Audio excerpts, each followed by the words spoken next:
Halo,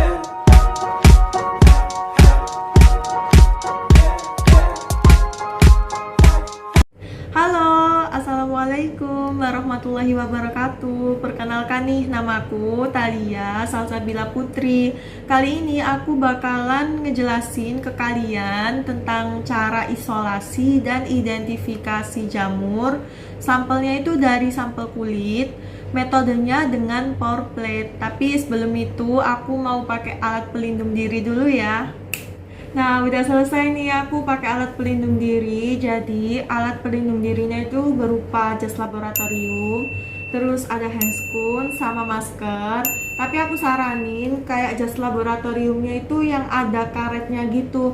Jadi nggak ngeganggu. Kalau kayak gini kan tuh, aku juga pakai gelang, terus kayak susah juga ya, kayak ngeganggu gitu loh kalau kita bekerja.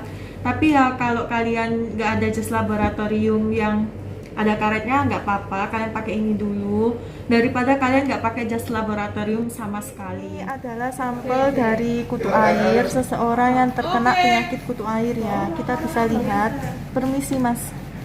Nah, tangannya itu kayak ada luka gitu. Jadi alat bahan yang kita perlukan itu ini ada skapel, terus ada swab alkohol, dan ada tempat untuk sampelnya nanti. Yang pertama, kita akan membersihkan daerah yang mau kita ambil buat sampelnya agar lemak-lemaknya itu bisa hilang menggunakan alkohol.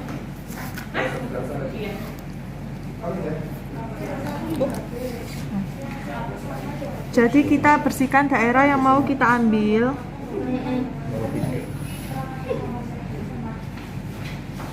Nah, jika sudah selesai, kita tunggu dulu nih sampai kering.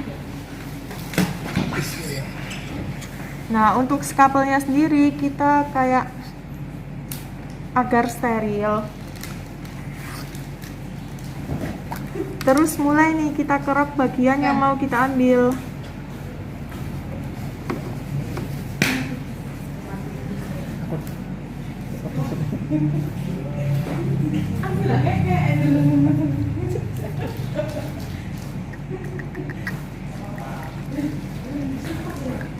Nah, jika selesai langsung kita tutup dan skapelnya kita langsung. Nah, jadi yang pertama itu kita bakalan isolasi sampel jamurnya. Aku bakal nerangin alat apa aja sih yang dibutuhkan pada saat isolasi sampel jamurnya. Yang pertama ini ada sampel jamurnya dari kerokan kulit seseorang yang terkena penyakit kutu air. Terus ada cawan Petri atau Petri disteril. Ada Erlenmeyer yang telah berisi 100 ml Aquades. Terus ada 2 sejoli, spiritus dan korek api. Ada mikropipet, ukurannya itu 100 mikron. Jadi pasangan dia itu yellow tip. Ada media SDA cair. Terus ini ada 3 tabung reaksi yang telah berisi 9 ml NaCl. Jadi yang pertama itu kita buat suspensi sampel jamurnya dengan cara mengencerkan 1 gram dari sampel, terus ditambahkan 100 ml Aquades dan kita taruh di Erlenmeyer. Jadi dihomogenkan, dan ini aku sudah buat. Terus setelah itu kita bakal buat pengencerannya. Tapi sebelumnya kita nyalakan dulu nih spiritusnya.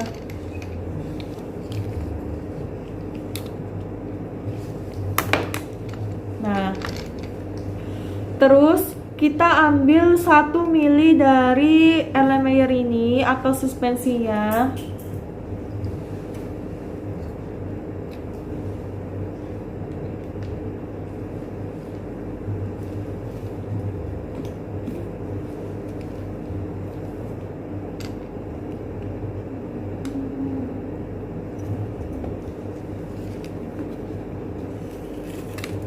Terus kita masukkan ke tabung pengenceran yang pertama.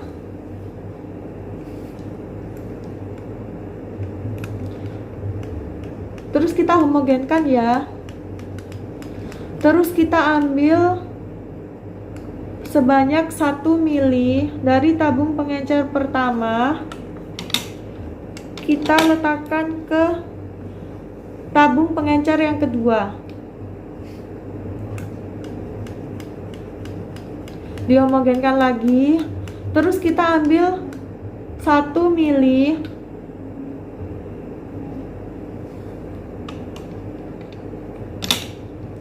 kita taruh di tabung pengencer yang ketiga.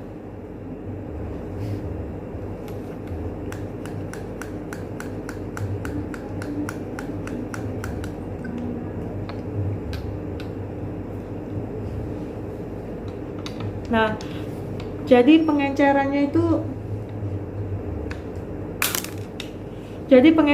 udah selesai. Terus kita ambil cawan Petrinya yang steril ini.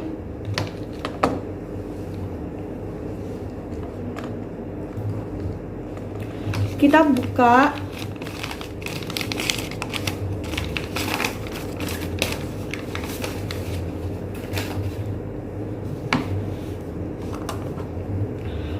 Terus kita ambil 1 mili dari pengenceran yang ketiga.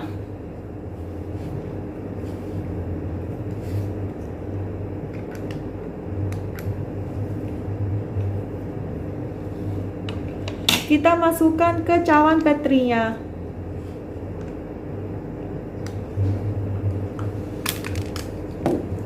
Nah, setelah selesai kita tambahkan kurang lebih 15 mili media SDA yang cair.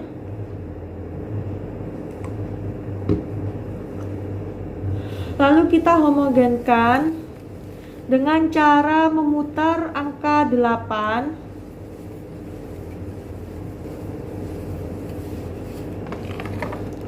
Nah, jadi ini kita tunggu sampai padat. Setelah padat, kita inkubasi selama kurang lebih 5-7 hari. Suhunya itu kurang lebih 30 derajat Celcius atau mengikuti suhu ruang. Jadi aku mau inkubasi sampel ini. A few moments later. Hai, balik lagi nih. Jadi udah 7 harian aku inkubasi jamur aku, dan ternyata alhamdulillah jamur aku itu tumbuh. Jadi kita bisa langsung melakukan identifikasi secara makroskopisnya. Jadi ini jamur aku. Jadi aku mau mengidentifikasi secara makroskopis terlebih dahulu ya, dari warnanya nih. Warnanya dia itu warna putih kekuningan. Terus untuk teksturnya dia itu bertekstur granul atau kayak pasir gitu loh. Terus untuk radial furonya itu tidak ada. Jadi radial furo itu garis melintang pada koloni jamur. Terus untuk konsentris furonya, nih untuk konsentris furonya itu juga tidak ada. Jadi konsentris furo itu kayak apa ya? Kayak lingkaran-lingkaran atau obat nyamuk. Iya, obat nyamuk itu kan kayak ada yang berbentuk labirin gitu. Nah, itu konsentris furonya tidak ada. Terus zonasinya juga tidak ada, karena zonasi itu mengikuti konsentris furo. Kalau konsentris furonya tidak ada, jelas zonasinya tidak ada. Zonasi itu jarak antara satu konsentris furo ke konsentris furo yang lainnya. Terus untuk zona pertumbuhannya nih, zona pertumbuhannya dia ada, tapi dia itu kayak nggak lingkaran sempurna gitu ya, gitu. Jadi kayak gitu identifikasi secara makroskopisnya, dan kali ini aku mau ke identifikasi secara mikroskopisnya. Untuk alat dan bahan yang dibutuhkan jelas nih, ada spiritus sama korek api. Terus ada ini objek gelas, ada cover gelas, terus ada larutan lactophenol cotton blue pewarna ya. Terus ini ada ose. Kemarin tuh aku udah buat peraga ose tapi hilang, nggak tahu kemana, jadi ya sudah, kita ikhlaskan saja. Terus ini tuh ada mikropipet. Jadi aku mau nyalain spiritusnya terlebih dahulu. Nah, kita ambil koloni jamurnya di dekat api ya, jadi tetap steril.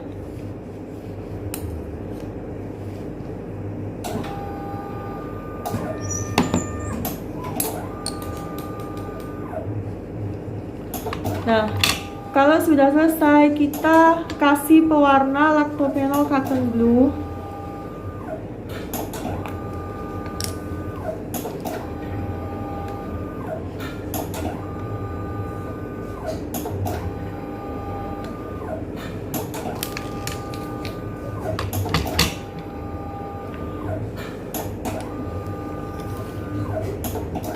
Terus kita tutup objek gelasnya dengan cover gelas. Nah, jangan lupa untuk langsung menutup pewarna lactophenol cotton blue ya, karena dia itu menguap. Jadi langsung ditutup supaya tidak menguap. Oke, jadi udah selesai nih, kita buat preparatnya. Terus langsung kita amati ke mikroskop, karena mikroskopnya di sana, jadi kita mengamatinya di sana ya. Terus ini tuh ada preparat yang tadi sudah kita buat, kita taruh di meja mikroskopnya. Terus mulai kita atur dan kita lihat pada perbesaran 10 kali untuk mengetahui lapang pandangnya.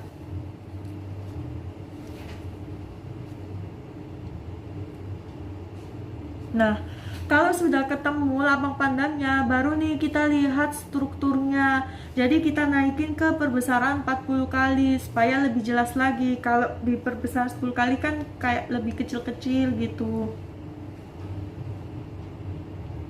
Nah, sudah selesai nih guys. Tadi kan aku lihat di mikroskop ya. Nah, hasilnya itu kayak gini. Nah, dia itu ada makrokonidia dan mikrokonidianya. Sedangkan untuk makrokonidianya, dia itu berbentuk seperti kumparan, ujungnya itu dia tumpul. Terus ada hifanya juga, hifanya itu bersekat dan lebar. Terus ada batang konidiafornya juga. Jadi kesimpulannya dari isolasi dan identifikasi sampel jamur aku ini tuh menunjukkan jamur Microsporum gypseum gitu. Dan sebelum aku tutup videonya nih, aku bakal review dari kemarin aku isolasi. Itu kemarin aku menggunakan metode pour plate ya, atau cawan tuang. Sebenarnya untuk isolasi sampel jamur itu ada dua, yaitu pour plate sama metode strik. Tapi aku lebih menggunakan metode pour plate karena apa? Hasil dari biakannya itu lebih utuh. Jadi kita waktu identifikasi secara makroskopis itu lebih jelas dari warnanya, terus permukaannya itu kayak lebih jelas gitu loh. Tetapi untuk kekurangannya itu waktu inkubasinya lebih lama, yaitu 5-7 harian dibandingkan dengan metode strik itu cuma 3-5 harian gitu. Terus untuk medianya sendiri nih, aku menggunakan media SDA. Tetapi media selain SDA itu ada lagi, yaitu media PDA, yaitu potato, dextrose, agar. Aku menggunakan media SDA ini selain sering banget ya digunakan dalam isolasi jamur, itu dalam kandungannya atau komposisinya dia itu terdapat kandungan yang dapat mempengaruhi fungi ekstrak untuk mempengaruhi pertumbuhan jamurnya. Jadi kayak lebih mempercepat pertumbuhan jamurnya gitu. Jadi kalau di logika itu ya lebih enakan media SDA gitu sih. Terus dari sampelnya nih, sampelnya itu sebenarnya kita bisa pakai dari seseorang yang terkena penyakit panu, terus kurap. Dan kemarin kebetulan aku ketemunya itu sampel kutu air, jadi ya sudah deh aku pakai sampel itu. Dan untuk jamurnya ini tuh kita kan menemukannya jamur Microsporum gypseum ya. Tetapi sebenarnya nggak harus Microsporum gypseum aja yang dapat menginfeksi sehingga terkena penyakit kutu air. Biasanya itu dari golongan Deuteromycota atau kayak jamur yang masih belum jelas spora seksualnya. Biasanya itu ada makro dan mikrokonidianya, terus hifanya itu bersekat. Jamur yang masuk dalam golongan ini itu genus Trichopiton sama Epidermophyton. Dan untuk spesiesnya yaitu Trichopiton rubrum sama Trichopiton mentagophytes. Aku sulit mengeja sih untuk spesies ini, maaf banget, nanti aku bakalan drop di sini. Terus untuk Epidermophyton, spesiesnya itu Epidermophyton flocosum, dan yang tadi kita temukan yaitu Microsporum gypseum. Nah, sudah selesai nih, dari kemarin aku isolasi dan identifikasi sampai sekarang. Semoga kalian dapat paham dari videoku. Terima kasih juga sudah menonton, dan maaf banget kalau alat dan bahannya itu kayak kurang sesuai. Semoga pandemi ini cepat berakhir dan kita bisa berkumpul-kumpul bersama lagi gitu ya. Jangan lupa untuk klik tombol subscribe, like, dan komen di bawah. Oke, see you next video. Bye-bye.